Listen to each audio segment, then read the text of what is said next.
It's a good day to play the Talos Principle Road to Gehenna. Welcome to episode 5. My name is Adam. It is the DLC to the Talos Principle, the main game. And last time we completed Island 2, we got both stars, the last ones, and we freed the last two people remaining. So let's see who we saved, and I think then we can crack on with Island number 3, or World 3, depending on how you look at it. Let's go back to the main hub. This is the main hub. Let's go to the main island. We can see all the people that we've saved. And looks like there's a walkway down there. Let's see what this is about. Okay, so we need 7 special sigils for another robot. Where do we get the sigils? Maybe through inputting the stars somewhere. But yeah, here are all the robots that we've saved so far from World 1 and from World 2. Let's go to World 3 then. 4 robots, 4 stars. Let's do it. I'm interested to see what architecture this is. I've played this game before, but I don't remember quite much because it was so long ago. So it also takes me a while to complete the puzzles as well. And looks like this is the ancient Romans. The world that we started in the first game, World A. So let's get into it.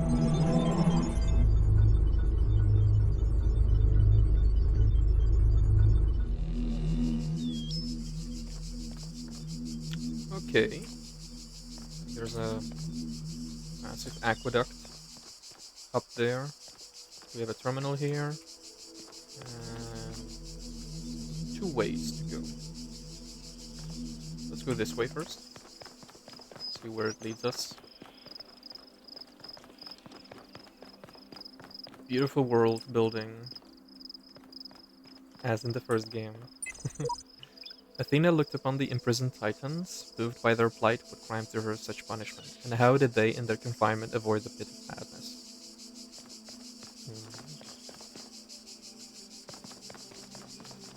Okay, I think what we can do is just go through the puzzles and then explore the world for stars, if they are in the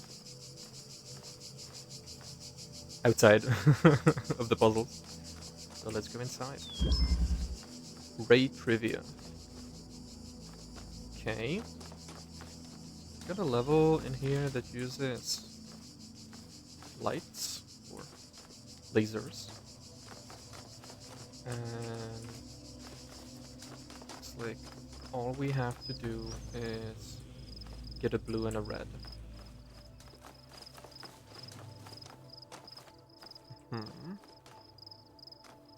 Okay, so first thing first, I think we can just open this right here, and then open up this as well.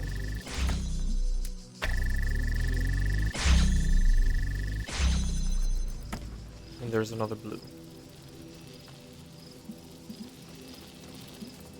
Okay, and we need them in the reversed order. So that means that this cannot be here, or I have to go around because I don't have a box. I will need 2 lasers for the red, I think. Yeah, it's going to be impossible. I think this goes naturally here. This goes right here. That leaves us with a little bit of space on the blue front.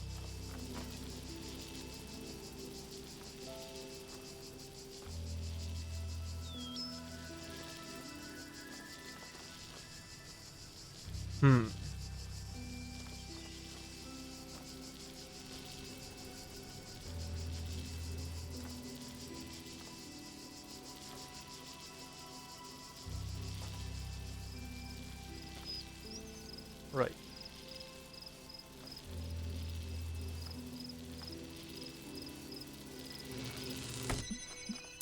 I won't need this.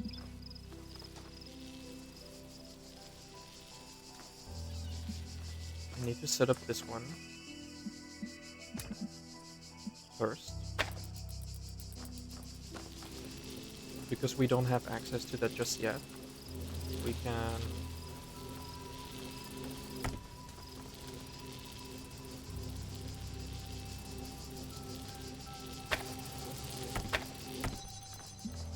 set this one up.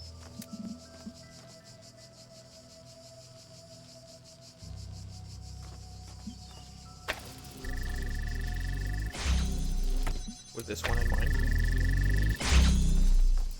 Then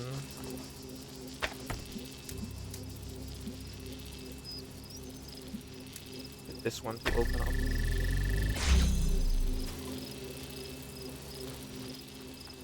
Still need the red. But now I don't need this one. Because this is being kept open by this one. And this is being kept open by this one. So now what I need to do is shift it a little bit. Let's put this here. And I need this one over here. Okay. Now I don't need this one. And here we have a clear shot for the red. Cool. Dog.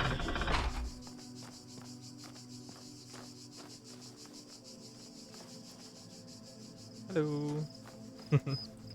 And criticizing us for Elohim and the puzzles being stuck.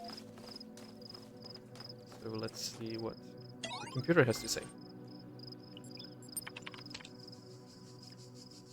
This is still 8+, we don't have access to that. Ascension. I've been around a long time, but I know that I'm not that smart. What does Uriel mean when he says we will ascend? He means we're getting out of here. For good. Not just Gehenna, but this whole world.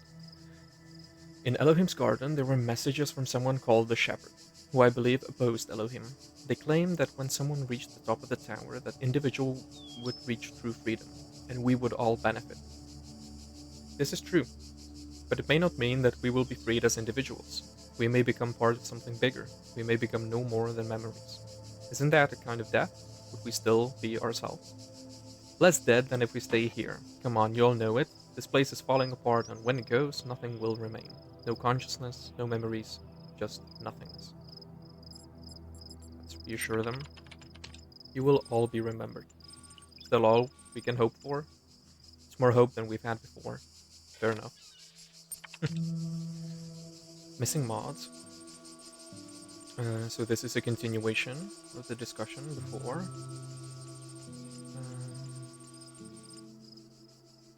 I think we ended with gone from the history. Yeah, right here. Start. Let me say first of all that I understand your concerns. I assure you that we have consulted with admin on this matter. Rather than try to put it better myself, here are his exact words. Every community grows to a point where without careful management it can begin to consume itself. One can no longer trust the community at large to always act in the way that is best for all the individuals within it. Gehenna has reached that point. To ensure that what is valuable about our land is not drowned out, I can imagine how it might be beneficial for the moderation panel to have a private environment in which to explore ideas for how to better manage our society. Especially in view of recent development, please give them space they require and trust that I will always be watching. I was sure that'd be a reasonable explanation. I suppose it at least answers my question. Confirms pretty much everything I said too. Admin's grammar is not like yours, Borg. Accusing him of typing that himself. Okay, that's enough rumor mongering for one day, blocking the thread. Yeah. Okay, keep calm and carry on. So now we're pretty sure that Ura really does exist and really is freeing people. What does that mean for Gehenna? We don't know. It's a change, but let's not rush to judgment, okay? This is still our home. You love it here so much, you stay. Gehenna has its bad sides, I agree, but that doesn't mean it's not home. Should we abandon it so easily for some dream of transcendence? Gehenna can go fuck itself, I would guess.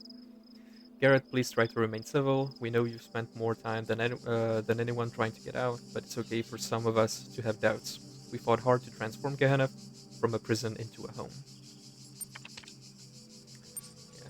So the difficult decision of leaving home for something unknown, or trusting an outsider, uh, with saying, trusting an outsider that this world is going to disappear and the only chance at salvation is ascending.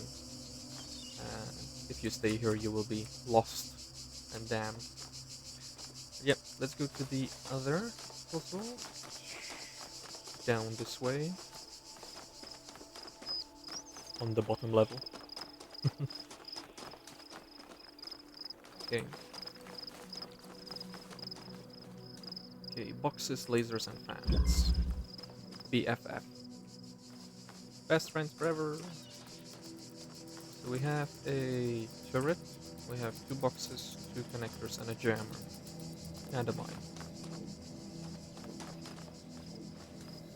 This mine is just going over and over. And there's a fan here. Oh. It's going this way. So it's circling this area. This red laser will probably get this.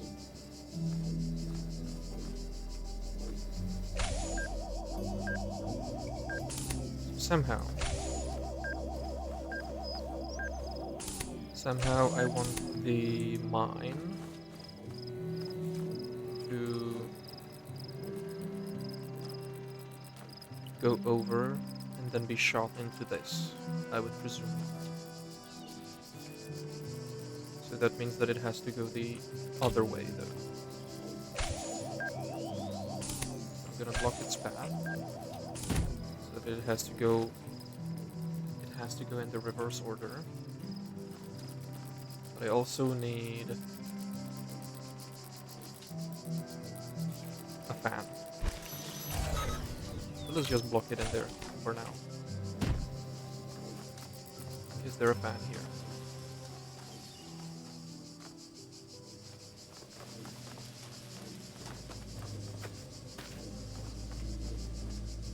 There is a fan there.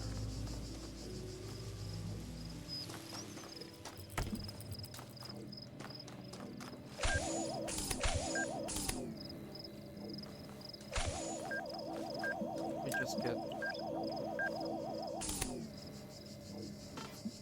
Let me isolate it for a bit.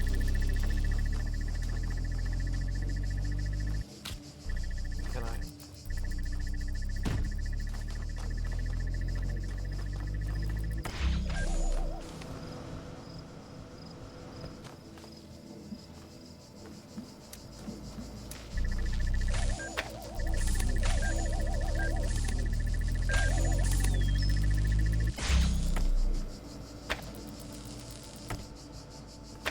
Alright, I think I can.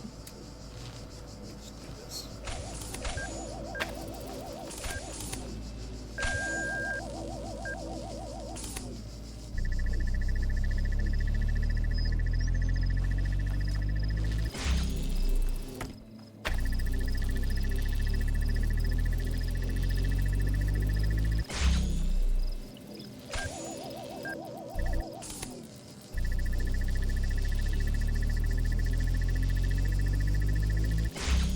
Huh.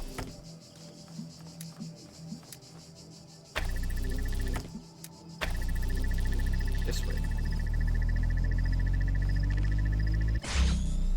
Okay. Let's wait for the mine. Let's see if it will stay trapped.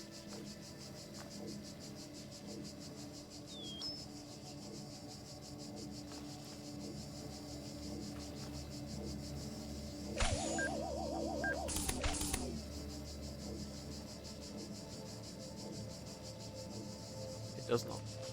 Okay.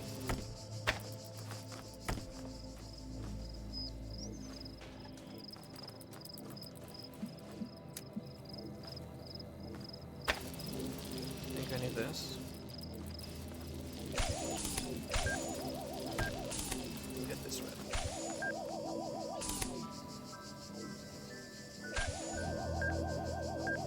Okay.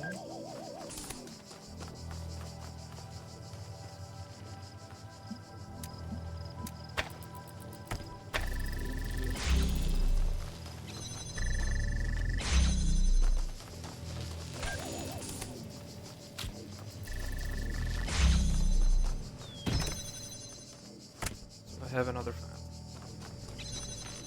I think now I can destroy that. First, let's jump this.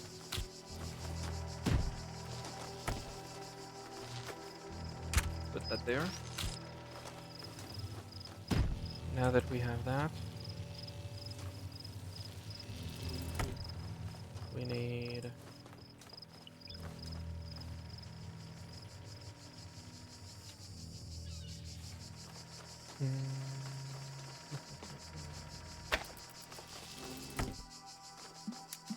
we need this to activate this.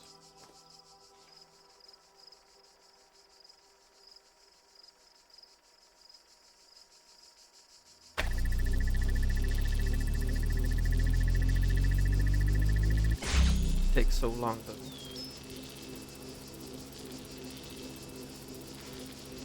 I think I know. I think I have to. No. Let's turn it around. Okay. I can take the box elsewhere. I need to jam it right before it goes there.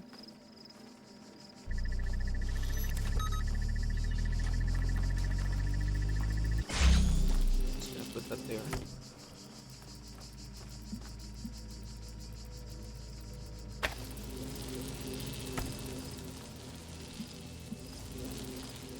Or rather, put it here. There we go.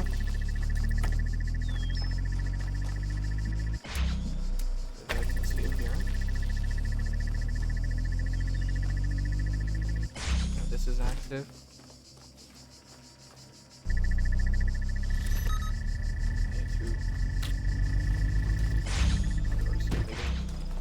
Okay.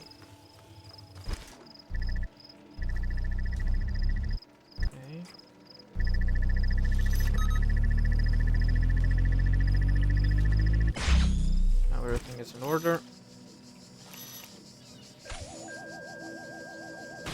Great. Now we don't worry about these at all. Mine is gone. I can take these resources as well.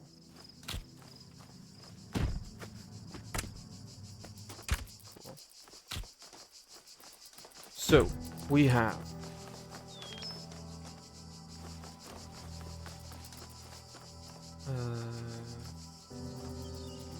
that. 2 fans, 2 boxes, 2 connectors, 1 jammer. I need this right here. Let's put it there so that I can open up this. Will I be able to? Not really. Not far away.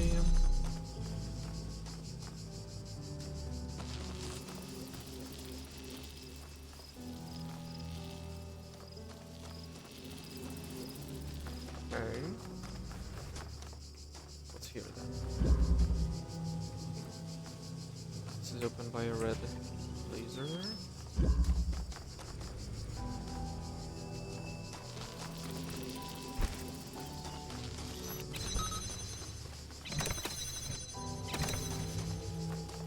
Put down a fan.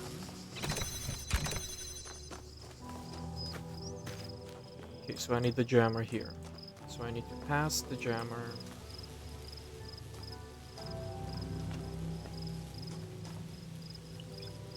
This is a decoy.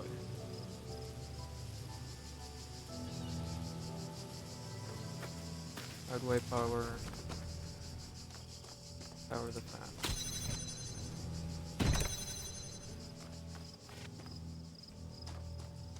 There is no power button for the fan. It's just there.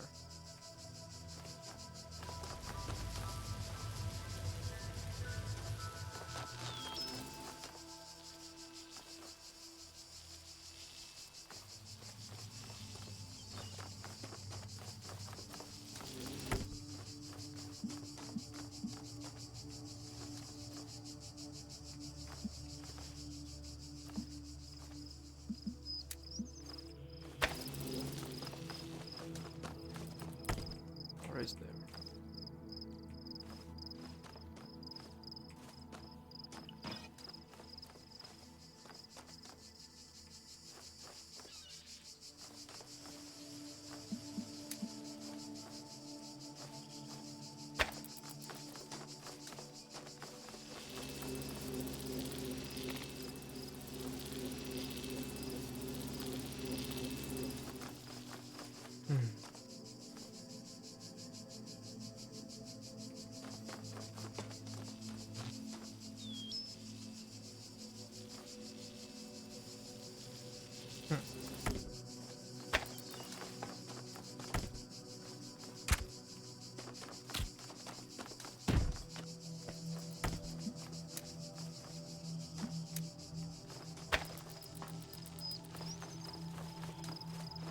This.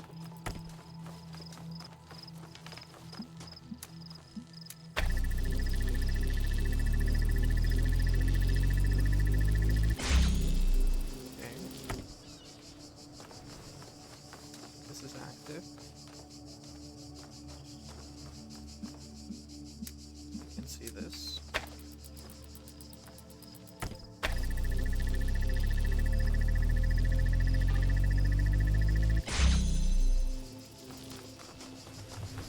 Opens this, but it does not activate that. What I can do is activate that as well. Both of them. Yeah. One's still broken.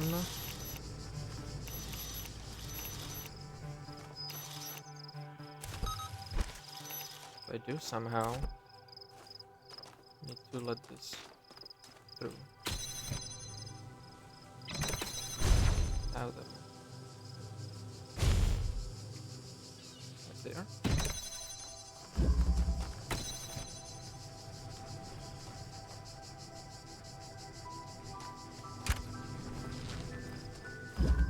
Where is the button that makes this go brrr?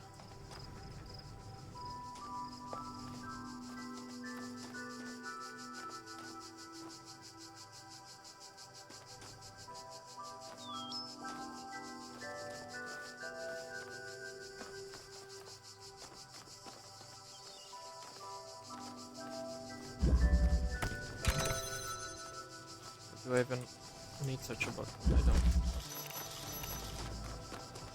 I can just do that. Pass through here. Cool. Some decoys right there. Rock ball.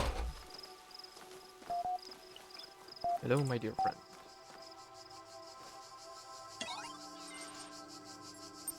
Ooh. So, I still can't read that. Stratton fragment. I've been digging through the files that Garrett unearthed in his latest escape attempt. Here's an interesting bit of text that I found by Alexander Drennan's favorite philosopher, Stratton of Stygia. It is neither necessary nor logical to denounce all virtues, merely because one is confronted with the inevitability of one's own death. Beauty does not cease to exist because one is no longer beautiful. Lovers may die, but love itself cannot. The laws of the cosmos are not altered by the passing of generations. Knowledge may be lost, but not truth. When Eudoxus of Cnidus perished, the planets did not fall from the sky, nor did levers cease to work when Archytas breathed his last. If, then, we are truly dedicated to those virtues, and not to our self-important ego, we can take comfort in knowing that all that we struggled for endures. Thank you so much for posting this. Can you send me a copy of those files? Of course, I'll do so right away. I find it hard to maintain entirely so detached a point of view, though I think the sentiment is excellent. Stratton is certainly an inspiration. He always makes me question myself and my point of view, which I believe is profoundly necessary. I realize I'm bumping a very old thread here, but I felt this quotation was relevant to our situation. Hope it helps. I think it's helped me. A small apology. As a critic, I always believed that being as ruthless as possible was the only way to improve art. I thought clear criticism, unencumbered by politeness, was the best thing I could contribute to our society. After all, without that, how can artists grow? Criticism that minces its words is a waste of space, and I still think that's true. But as we approach the end, transformation of Gehenna, I wonder if I haven't been entirely too unkind. Have I reveled too much in my role as a critic? Have I been sarcastic and crude when I thought I was witty? Was my defense of proper grammar ultimately just an attempt to impose a sense of order on a world I couldn't control? Maybe. I don't know. But I do know I appreciated every work of art that I encountered. I didn't like all of them, that's true, but please understand that without them I would have gone mad. Talking about your work, assessing its strengths and weaknesses, gave me something to hold on to. It gave me a purpose, a function in Gehenna. Every new story was like a little bit of salvation. For that, I am more grateful than you will ever know. And I apologize if I ever caused any of you to feel less motivated to keep creating. I will never forget your devastating deconstruction of episode 24, but I do think it helped me in the long run to be a proper writer, to be a better writer. Your feedback for each issue of Incredible Stories was greatly appreciated. Hey, the mean reviews were the best. So, 6 out of 10?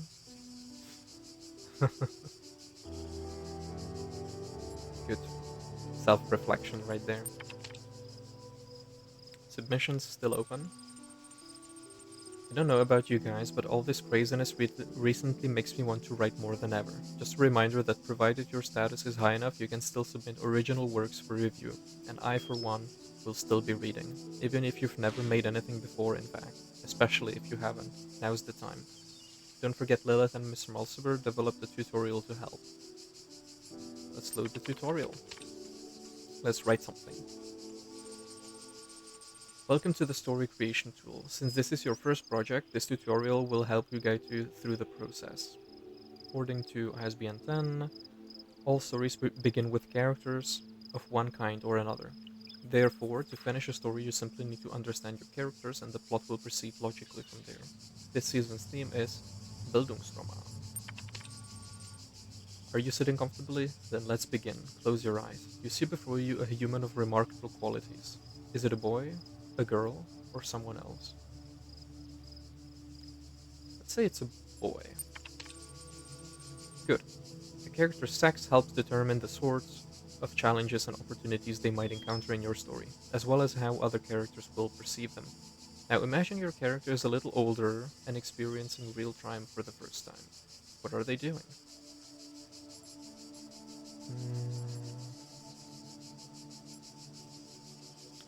Let's say he's succeeding in an intellectual challenge.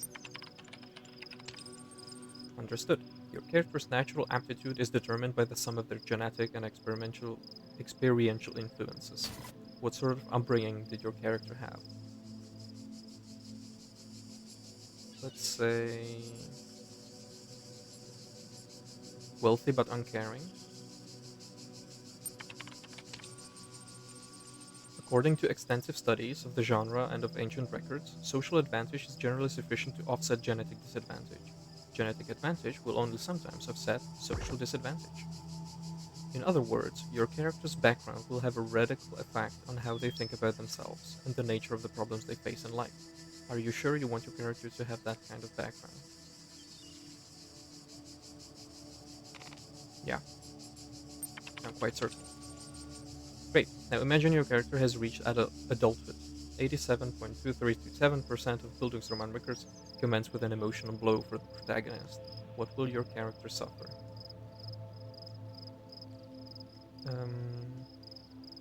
They are from a socially advantageous position, so I think an unplanned death would be good. Thank you. This is sounding dramatic already. Turkey is like an equation settled on the opening premises, and the conclusion will work itself out. Displaying opening premises: male, intellectually gifted, privileged background, neglectful family, in death. Ready to generate story? Go!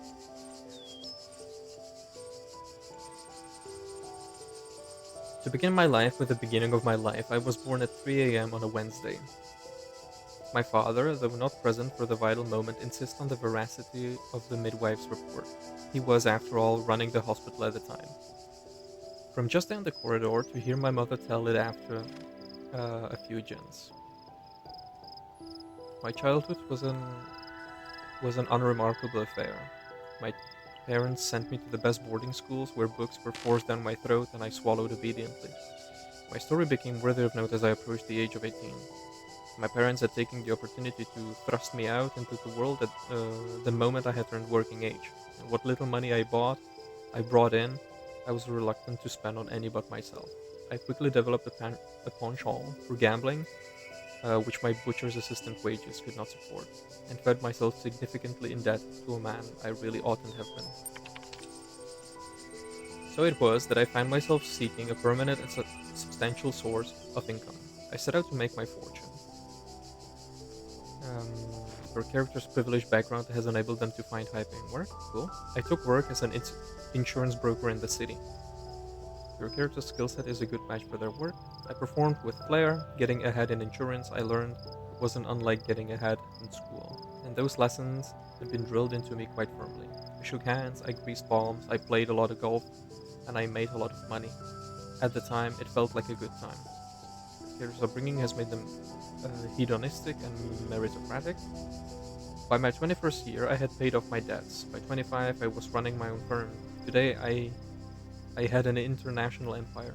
Why? Because I persevered, because I dedicated myself, because I was born with the capacity to succeed, regardless of what my parents may have had in mind for me. This is the lesson of my life. If you are good, you will succeed. If you are not, then be thankful for what you have. The end. Hmm. I think this is just a rich boy trying to say, "Oh, I did it on my own." Well, basically they did, but still, yeah, they are from a privileged family where they learned the skills from a very good school. But yeah, let's publish it. Remember to check the relevant Billboard thread in the future to see how your story was received. Cool. And I went up from respected contributor to creative. You have received one thread creation token, so I can create a thread. A short Bildungsroman.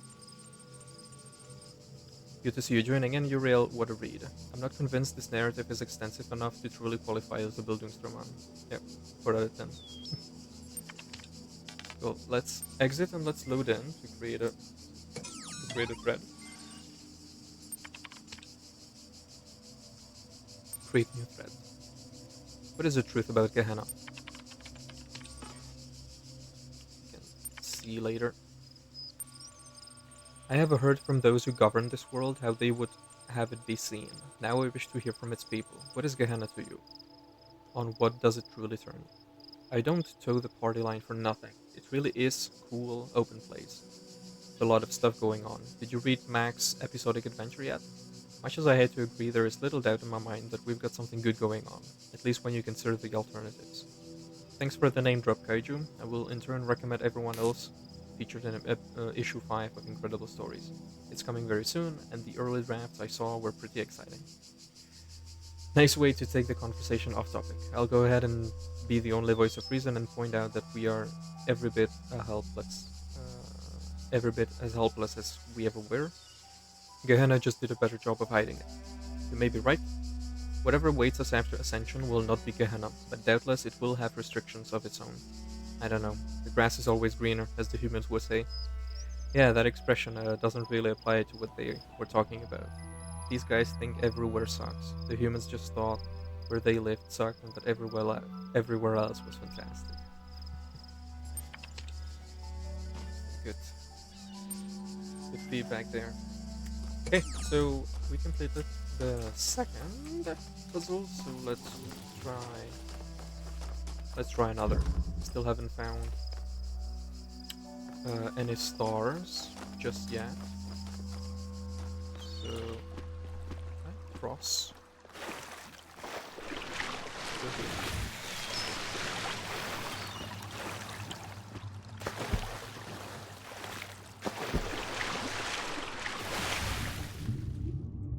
I can go underwater.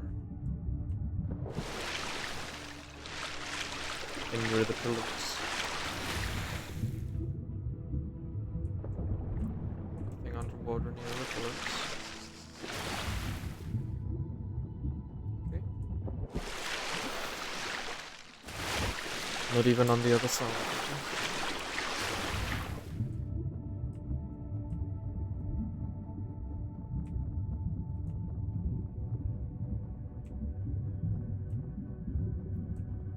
Yeah, nothing quite. So let's get back to the aqueduct.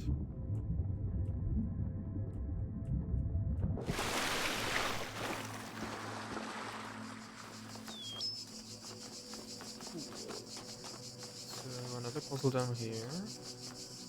Boxes and lasers. Pendulum.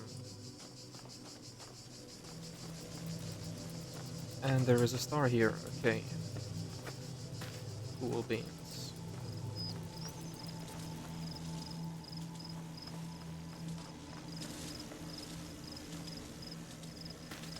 We have mines and boxes.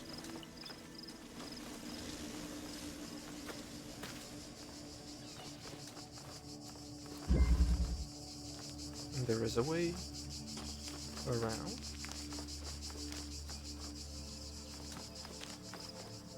Why though? Really sure. A man cannot ignore the inevitable end of his existence, but we must ask, does the nature of goodness change simply because each life is finite?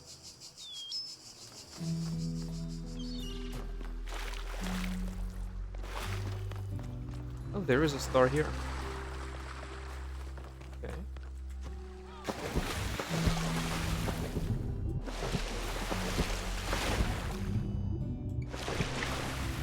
So somehow I'm supposed to get a box, probably. Outside of the puzzle.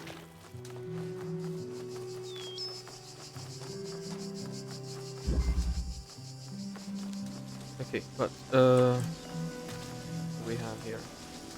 We have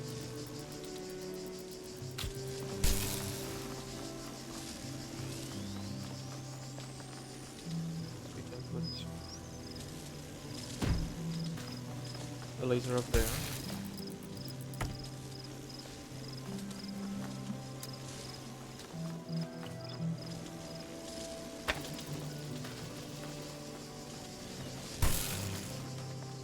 And there's another box here.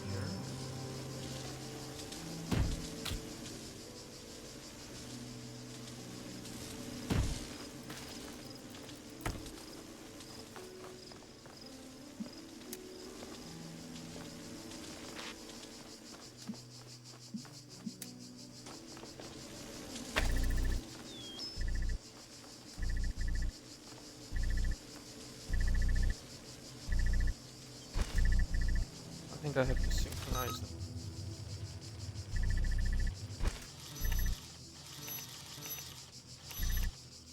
Yeah.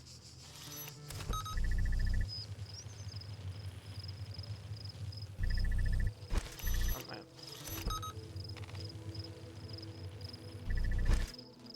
No. There we go. Okay.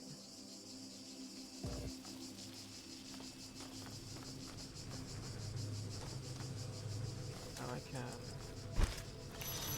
open that. Cool. That was quite easy.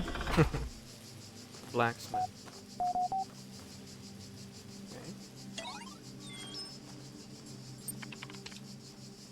Okay. Top 10 things I love about Gehenna. 10. No more puzzles. I enjoyed solving the puzzles at first. They made me feel smart. After solving dozens of them, though I started wondering what's the point, and that's how I ended up here. No mines? It's not really the explosion that drives you crazy, it's the sound. No turrets? Just when you think you've solved everything. Ah, a turret. Also see above. Those whining sounds, when they turn, make you want to run in front of them just to end the pain. No stars. Sorry, Elohim, but I don't care enough about becoming messenger to go through every nook and cranny looking for your stupid stars. Some of them are hidden in such absurd places I don't even have the words for it. If finding those is what makes you a messenger, I feel sorry for them. Next time I ask for help at an altar, I'll give my condolences to Muriel. In Elohim's world, you're alone. There's no one like yourself to talk to or hang out with. Here, we are all friends. We have each other. Stories can take you away to a whole other world. Can make you feel like you've lived a whole other life. Here in Gehenna, there's always a new life to find. Interactive stories. If regular stories can take you away to another world, interactive stories, like we make them here in Gehenna, actually allow you to explore another world. They allow you to be free, no matter where you are. Creativity? As if all that wasn't enough, in Gehenna we can create stories of our own. Do you think Elohim's world wasn't all that great? Go ahead and make your own. Top 2. Being myself. In Elohim's world, you're always being defined by the process. Life is a struggle to prove how smart you are, and nothing else. If the system is always forcing you to do one thing, how can you ever be yourself? Only by dropping out of the system, say bye bye to all that. Now you are free to be as weird and original as you always wanted to be. And top 1. No more Elohim. My child this, my child that, the process, blah blah blah. Eternal life, yada yada yada. Do this, don't do that. Behold, I put a huge tower right in front of you, but don't ever go there or I'll kill you. But let me ramble on about chaos and time for a while. That'll be interesting. Yawn. When is that guy finally going to shut up? Oh yeah, that's right. In Gehenna. Worth it for that alone. Hmm. Why do we deserve to be saved? Maybe the rest of you don't wonder about this, or don't care, but I do. We always assumed Elohim was wrong, was lying, something like that. The process would never be completed. Maybe it didn't even exist. So we thought we were better than him and all the others. We told ourselves we ended up here because we were special. We were not too we were too smart for Elohim, too unique, too weird. But now the process is complete after all. It did work. So what are we? Maybe we're just a bunch of stupid, broken old programs, mutations that should never have existed, aberrations. Sure, we're proud of being outcasts, but what if we're outcasts for a reason? All we've done is fail in some way. Why do we deserve to be saved? Everyone deserves to be saved. Grace is not something that must be earned. No one deserves oblivion. Everyone deserves to be saved. I guess I'll have to think about that. I find the idea of grace difficult to accept. This thread has caused an error and will be automatically locked. And Jefferson Goldblum. I started writing the next episode, but suddenly I don't know whether to continue. I mean, what's the point? It's over. It's all over. Yeah, so I guess all of this will be remembered. That brave soul who ascended the tower, or who wakes up outside Elohim's garden, will know everything we know. I think that's what it'll be like. That's what the shepherd meant in those messages. But you and me, we won't exist. Not as people. Not as minds. No matter what happens, I will never be able to finish the adventures of Jefferson Goldblum. Does one more episode matter? I had the story planned out all the way to episode 500. I can never get there before the end. What's the point of an unfinished legacy? And still, I can't quite give up. I know I don't have the blacksmith's vision or Mr. Mulciber's intelligence, but this stupid little story matters to me. I care about Jefferson Goldblum, and Ginny HD, and Frankie Soy Sauce, and all the other characters as if they were my friends. I would have gone crazy here without them and their adventures. They may just be symbols on a scene, but aren't we all just information? Maybe when we ascend, we won't be that different anymore. I just don't want to give up on them. Mac, I just want to say this. No matter what happens, I looked forward to every one of your stories, and they meant more to me than I perhaps ever indicated. They might not have moved as deeply as others, or made me think as much, but of all the art we produced here in Gehenna, it was your stories I was always the most excited to see. Part of it was the stories themselves, which always seemed to make the universe seem bigger.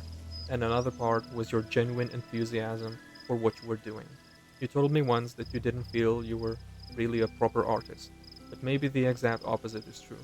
Maybe you were closer to the real meaning of art than anyone else here. I care about you and about your stories, and that too will be remembered.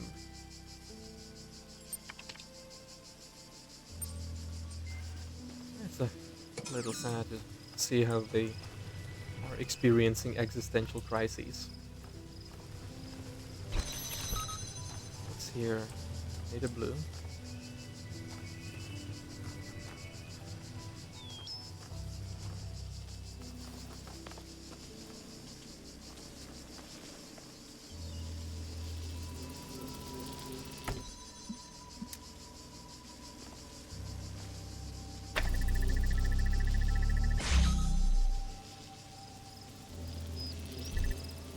Hmm.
Okay, so I think I can put this box on here. Yeah, on it.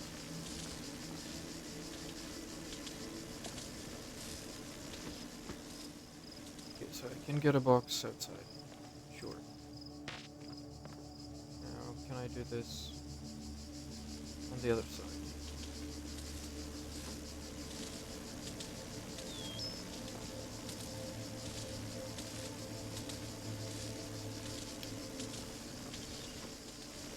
No.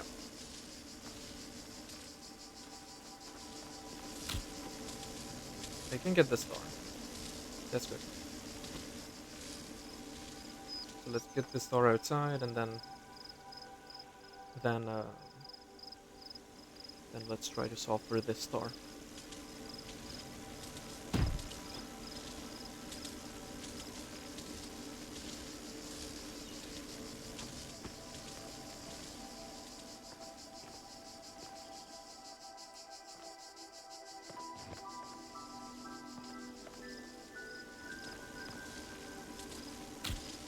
Okay.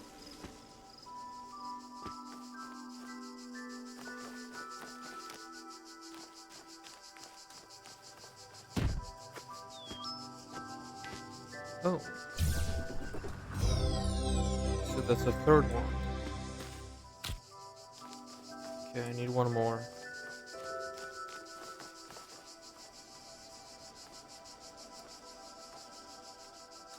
Can I somehow get out?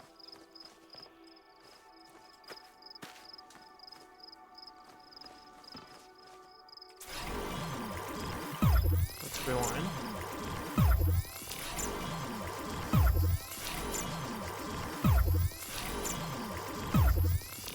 Okay.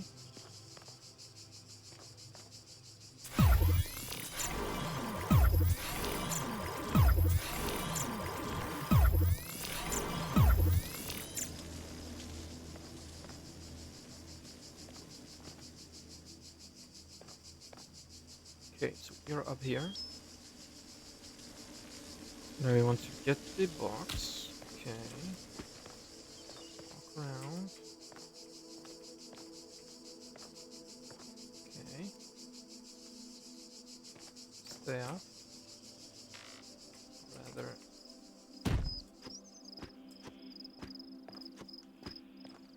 Go up.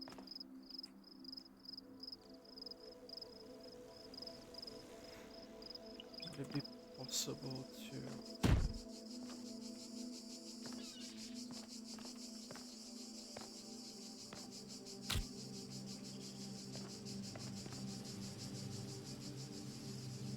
Yeah, it should be possible. Okay. Just put this right there.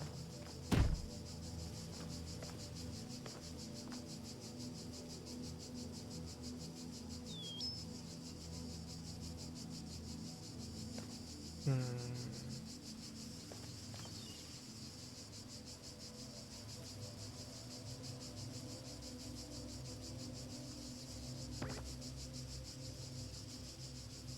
What I could do is just take a jammer.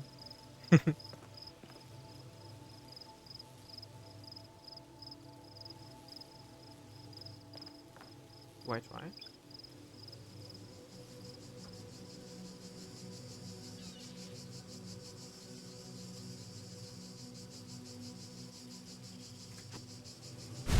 I mean, it does work. So I'll try it.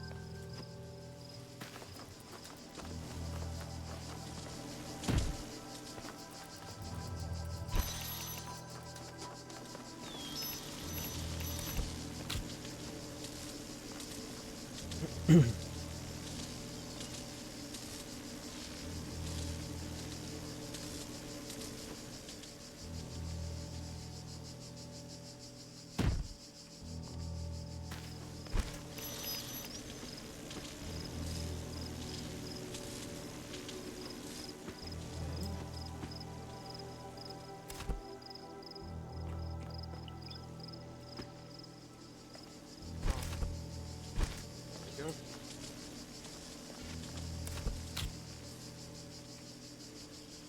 Should be able to take it.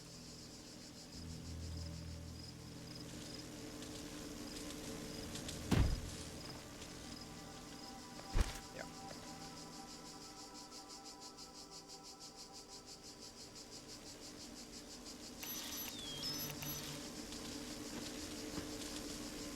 Okay.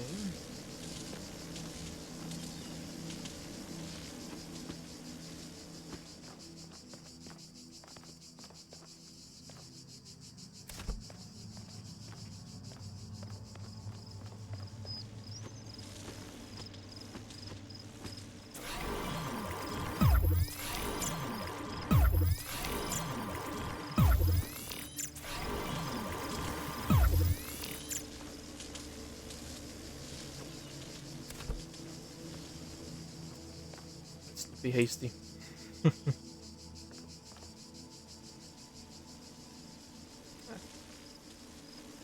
Two claws.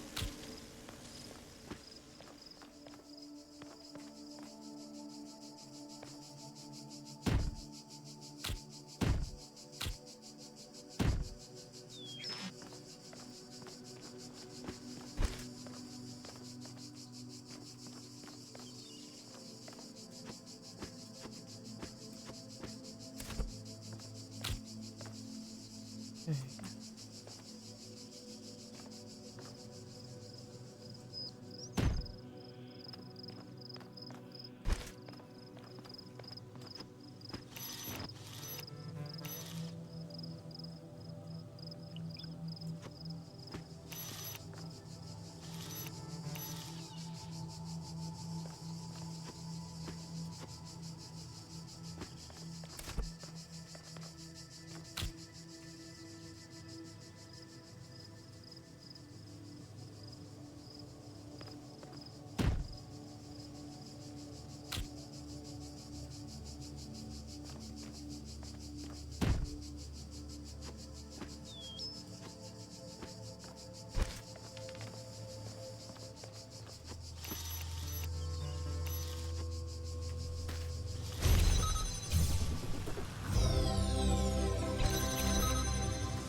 Okay, cool. So we've got this.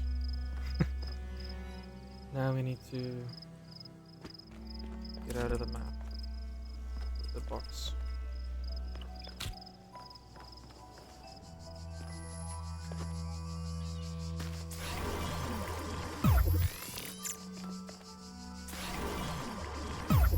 Trial and error.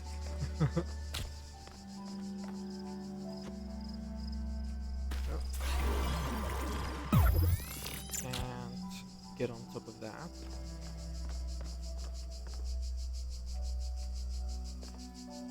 Perhaps.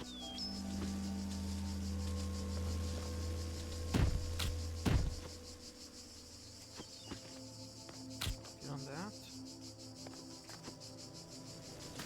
No.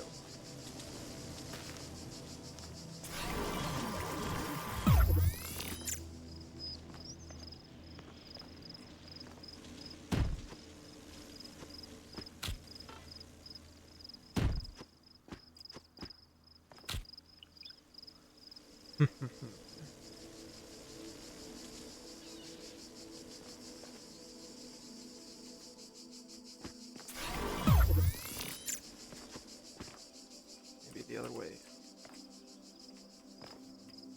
Let's go this way. Okay. Let's go. Okay.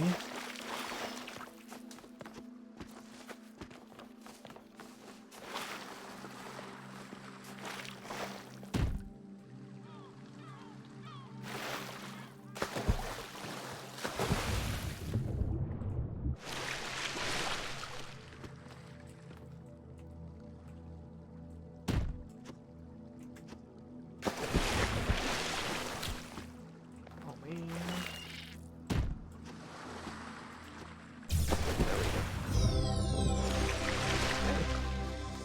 So we got 3 stars in the span of one puzzle, one level. the teleporter. There's a fan up there. Somehow, I'm supposed to go up there. Or maybe that'll be in the final puzzle. But yeah, I don't know if these stars were meant to be solved that way, but at least the first one, yes. But these other ones, yeah, that one just jumping with the jammer out there and using the rewind function, and yeah, the one just jumping out the puzzle this way with the box. You didn't even need this entrance. I guess we were supposed to like do something with these ledges, maybe. Yeah. Well, either way, it worked. So I'm not really fussed. But yeah, I think this is a good time to leave it off for today, though. So thank you very much for watching episode 5 of the Talos Principle, Road to Gehenna. If you like the episode, consider dropping a like or a comment to let me know what I can improve or what I can do differently. But yeah, thank you very much for watching and see you in episode 6. Bye.